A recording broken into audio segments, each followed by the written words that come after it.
You spray the line on the counter, they drop dead in front of you, feels like a win. 4 days go by and there's a brand new column marching out of the same baseboard like nothing ever happened.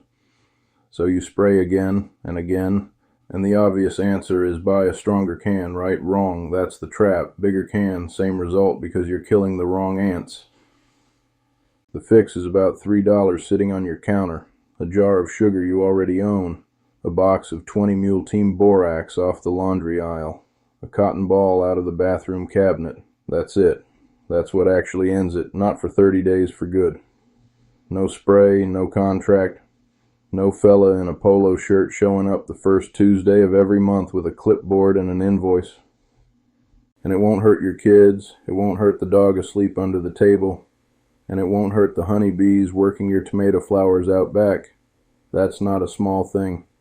That's the whole point. I'm Walt. I'm not a bug man, and I'm not selling you a service. I'm the guy who got tired of watching neighbors hand somebody $200 a visit to fog the foundation with stuff none of us would touch with a bare hand, and then have the same ants back before the truck pulled out of the cul-de-sac. So one summer I sat down and figured out how my grandfather's generation handled this before the trucks existed. Turns out they handled it just fine for pocket change. I've been doing it that way ever since, and I haven't called anybody. Let me tell you why the can fails first, because once you see this, you can't unsee it, and then I'll walk you through exactly what I do, in the order I do it, and what every piece of it costs. There's a whole industry built on the idea that pest control is a subscription. $60, $100, $200 a visit every month forever. That business model has one requirement to keep functioning. You have to have ants again in 30 days. I'm not mad at the technicians. Most of them are decent men working a route to feed their family, same as anybody. I'm talking about the model above their head. The model needs the problem to come back. So the product is engineered to knock down what's walking around today, and not one bit more. A cheap one-time fix is the enemy of that model, which is exactly why you've never heard about the one I'm about to show you. Now here's the part that took me embarrassingly long to understand. Those ants you see on the counter, that is not the ant problem. That is 1% of the ant problem walking around in the open. They're scouts. The other 99%, the workers, the brood, the queen herself, are sitting in a nest somewhere you cannot get to, inside a wall void, under the slab, out in the mulch by the downspout. You will never see that nest, and a spray will never reach it. When you miss the scouts on the counter, you killed the messenger. The message is fine. The nest just shrugs and sends another messenger. That's the loop. That's why you keep losing. To actually shut this down, you have to do 3 things, and you have to do them in order. 1, you bait the colony so the workers carry the medicine home themselves. 2, you erase the scent map they've been walking. 3, you close the door they came in through. Bait, wipe, seal. That's the whole song. Let's start with the bait, because the bait is what does the killing. Everything else is cleanup. Here is the recipe, and you can write it on the inside of a cabinet door so you've got it for life. 1 part borax, 3 parts sugar, enough warm water to make it about as thick as the pancake syrup on a Sunday morning. The borax is 20 Mule Team, the white and yellow box on the laundry shelf at the grocery store, about $6. 1 box will outlive your washing machine. The sugar is whatever's in your cabinet. Stir it in a coffee mug till the sugar's gone. That is the recipe. There is no step 2 to the recipe. Now here is the part that turns this from a kitchen trick into a colony killer.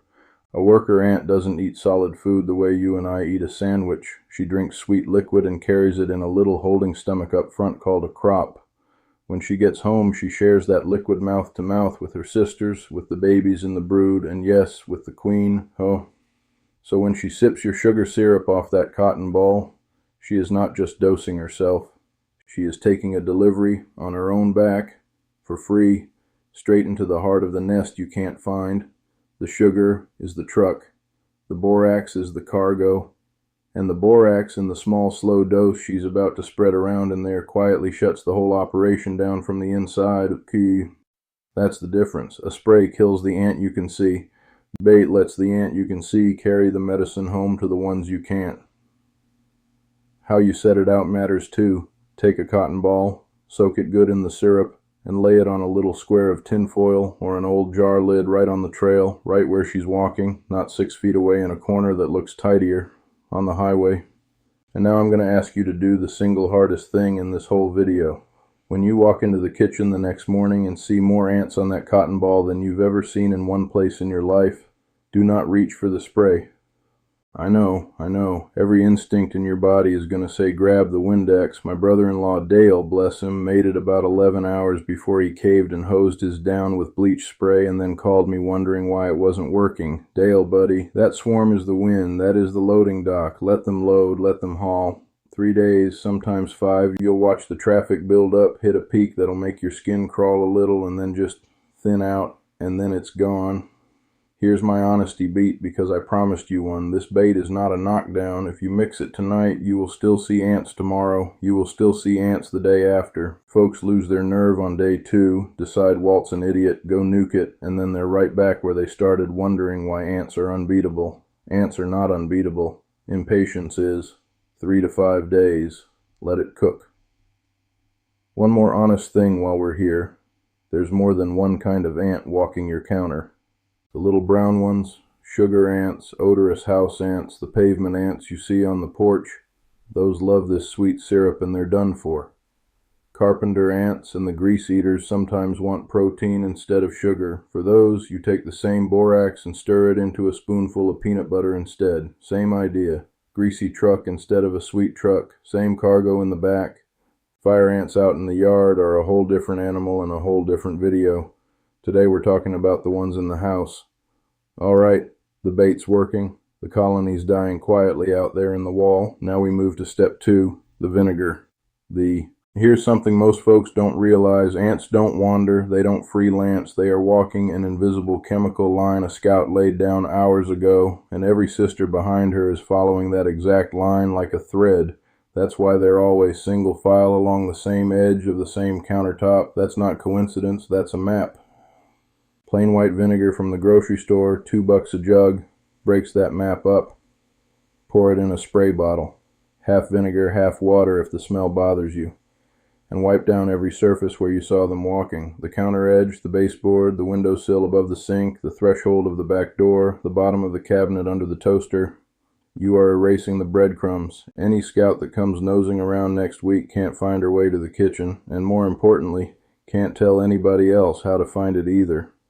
You don't need a special cleaner. You don't need an essential oil blend somebody on the internet is selling for $19 a bottle. White vinegar. The acetic acid is what does the job, and it does it just fine. Big thing on timing though. Do this after the bait has done its work, not before.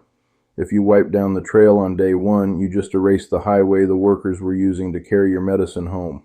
You sabotaged yourself. Bait first, vinegar after. Now step 3, we seal the door. Every single ant in your house came in from outside. There is no spontaneous ant generation behind your refrigerator. They came through a crack in the foundation, under a door sweep that's worn down to a nub, around the pipe where it punches through the wall under the kitchen sink, through a gap in the window frame where the caulk dried out and pulled back 15 years ago and nobody noticed.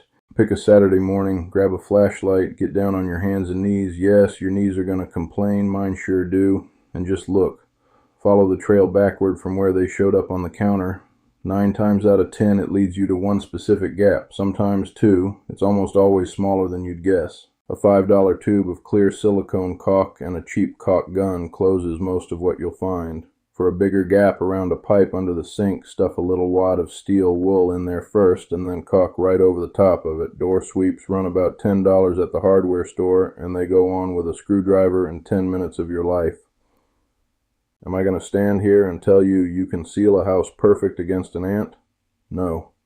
An ant can find a gap I can't even see with reading glasses on. What I'm telling you is you can shut the front door, the back door, and the side door, and you can make it a whole lot more work for them to find a way in. Combine that with no scent trail leading anywhere worth going, and most colonies just write your house off and go bother the neighbor. That's the whole method. Bait, wipe, seal, in that order. Don't skip steps and don't reverse them. Let me say one more thing, because this part matters to me beyond the money, and the money already matters plenty. Yeah, That stuff the contract trucks spray around your foundation, it does not stay on your foundation. It drifts in the breeze, it washes when it rains. It ends up in the flower bed where the honeybee lands, on the grass where your dog lays down on a hot day, on the porch boards where your grandbaby crawls around in nothing but a diaper.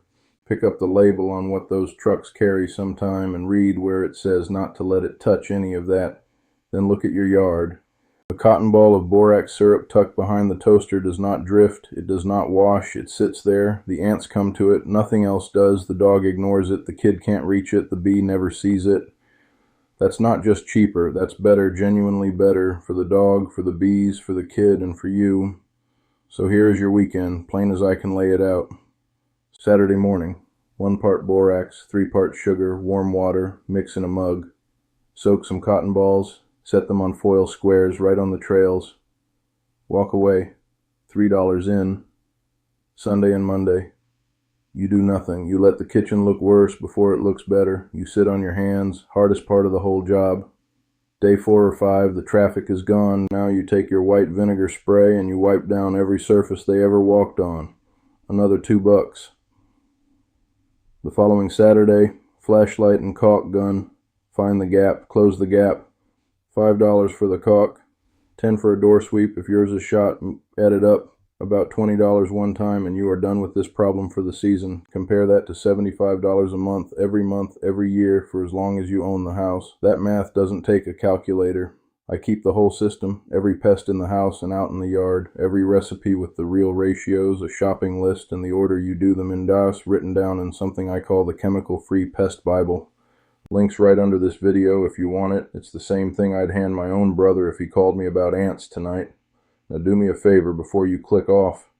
Drop a comment and tell me what state you're in and what's actually getting in your house right now. Ants, roaches, spiders, mice, yellow jackets in the eaves, whatever it is. I read them, I answer the ones I can, and it tells me what to film next, which helps everybody. Next time out, we're going after the brown recluse. What folks get wrong about identifying them, the simple way to find out if you've actually got them in the house, and the cheap way to turn your basement into a place they won't move into. Bring a flashlight. We're going behind the water heater. Until then, do it once, do it right, and quit renting peace from people who need you to lose.